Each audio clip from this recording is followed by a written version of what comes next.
नमस्कार मित्रांनो, आजच्या व्हिडिओमध्ये आपण शिक्षण सेवक पद रद्द करण्यासंदर्भात कोल्हापूर खंडपीठात दाखल केलेल्या याचिकेवर 12 मार्च 2026 रोजी सुनावणी होणार होती।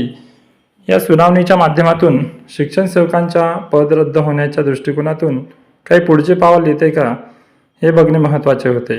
तर याच याचिकेसंदर्भात आजच्या व्हिडिओमध्ये आपण सविस्तर माहिती बघणार आहोत।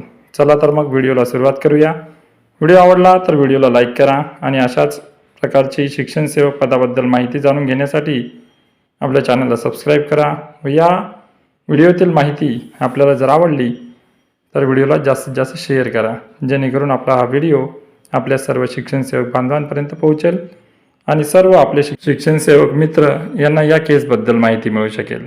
चला तर मग व्हिडिओला सुरुवात करूया।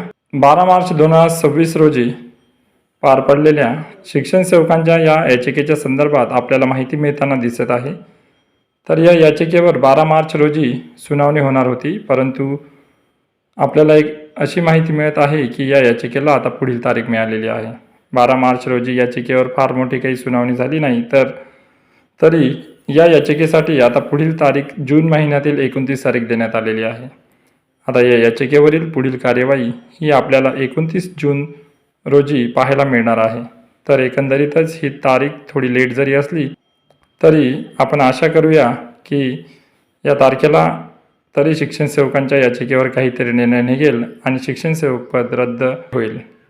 सद्यस्थितीत सर्व शिक्षण सेवक ज्या मानधनावर काम करत आहेत ते मानधन सध्याच्या महागाईचा विचार करता हे खूपच कमी आहे आणि त्यामुळेच 12 मार्चच्या याचिकेवर सर्व शिक्षण सेवकांच्या आशा या अवलंबून होत्या।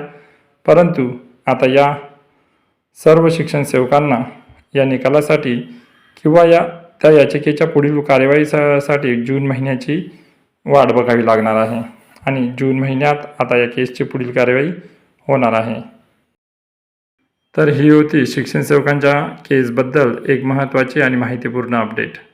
अशाच अपडेट आपल्या चॅनलवर आपण देतच असतो, तर त्यासाठी चॅनलला सबस्क्राईब करा। व्हिडिओ आवडला तर व्हिडिओला लाईक करा आणि व्हिडिओ पूर्ण बघितला त्याबद्दल सर्वांचे धन्यवाद।